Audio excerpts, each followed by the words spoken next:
So hi. Hi, how are you? I'm great. How are you doing? I'm good. Good. Now, who are you? I'm Kim Medina. I'm the Executive Director of District Council 1707, the largest non-for-profit human services council within the American Federation State, County, and Municipal Employees. Wow, that sounds very important. I don't know if it's important, but it's real.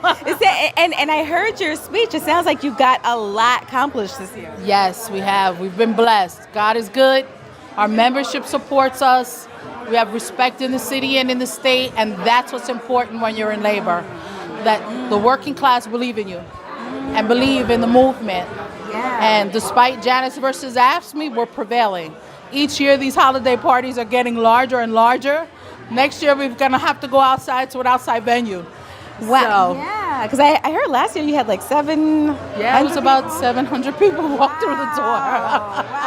Wow. So tell me what your favorite accomplishment was this year. What was the most important accomplishment that DC 1707 had this My year? favorite accomplishment, Yes. outside of parity, outside of working on coalition Yeah. trends, that the membership believes in the leadership and believes in what we do and how we live our lives and what we do for them, because they come first, we don't. You know, we're just their voice and we're the face. But the Yeah. mere fact that these numbers are as large as they are and that members are coming and taking classes, we're ahead of our hours. What kind of classes? Well, we have a lot of classes. Actually, we have over 100 classes that we run here. Microsoft, basic computer skills, ESL, working on your certification as a teacher, janitorial work, home care licensing. We have a lot that goes on here, and those are just to name a few: storytelling, first aid, CPR, AED machines, and we've put our staff through all of those trainings so that they understand what the membership goes through. Food handling, Thank you. things. Okay, and so we're doing really well. Sorry. Do you have to go? No, actually, Okay, it's our okay. city councilman. Oh, okay. This is Ben Kallos. He's from City Council. This is Young Boss Media. Nice to meet you. And my name is Crystal, yes. You're talking to the boss here. I know. And tell me who you are and a little bit about what you do and why you're here. I'm New York City Council Member Ben Kallos. I represent the Upper East Side, East Harlem, East Midtown, Roosevelt Island. And I'm here because DC 1707 put me here. And I also work very closely with DC 1707 because I think that this city needs universal childcare. And I think that we need to pay our daycare workers the same wage rate no matter where you work. So I believe in pay equity regardless of your race or gender. And so right now we're paying certain people differently than others, and she's been a champion on that. And then also, we have an aging population in the city, and it's our 1707 members who are going to take care of them.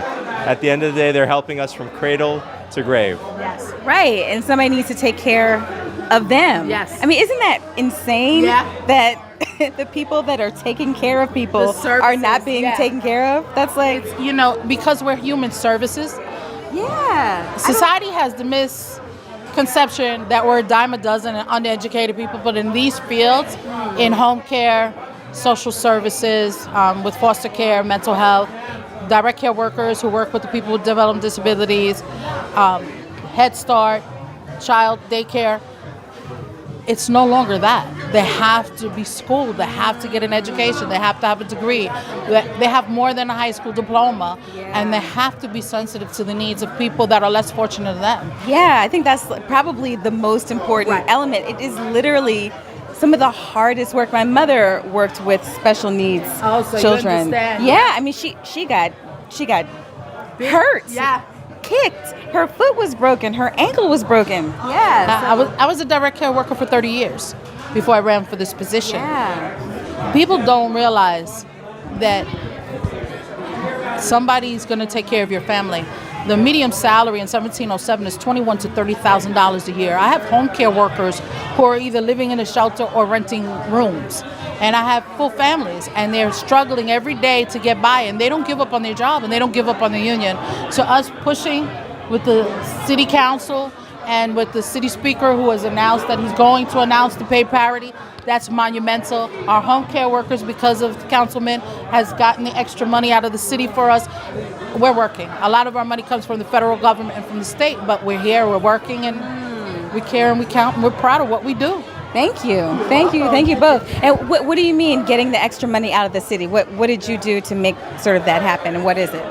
I had the chance to stand with our executive director and now 30,000 members Yes, 30,000 of members DC strong. 1707 and saying the city has an $89 billion budget and we have to be embarrassed if we're paying poverty wages as a city, and that when we're doing these contract negotiations and we're passing this budget, we need to make sure we set aside enough money to pay the workers who are taking care of our children and our seniors and disabled enough so that they can actually afford to live in our city and not live in poverty. So these are city workers that were getting paid. Some of them are city. Our daycare and Head Start are contracted with the city. Some of our home care workers are too.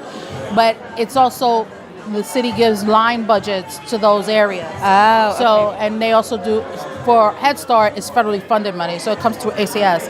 For our home care workers, it's the managed care and Medicaid that pay their salaries to the agencies, and the agencies pay. Right. And the city will subsidize certain parts of that.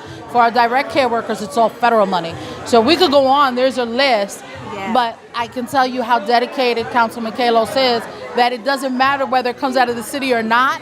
He defends us, and he's right there with us. And we've been lucky and blessed with him and the Progressive Caucus out of the City Council.